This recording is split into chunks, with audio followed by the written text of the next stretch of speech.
হ্যাঁ ঠিক, আমরা আজকে ব্রাশ দিয়ে কেক বানাবো, ঠিক পড়েছো টাইটেলে।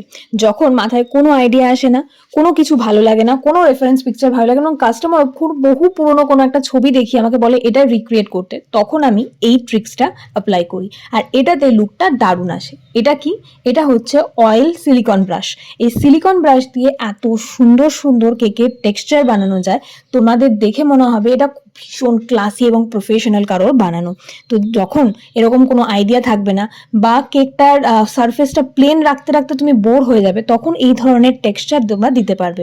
দেখো সাইডের টেক্সচারটা দেখে একটা উডেন টেক্সচার মনে হচ্ছে না, আর ওপরের যে সার্কেল সার্কেল ডিজাইনটা হয়ে যায় সেটার জন্য কেকটার লুকটা কিন্তু একদমই চেঞ্জ হয়ে গেছে এবং অত্যন্ত সুন্দর লাগছে।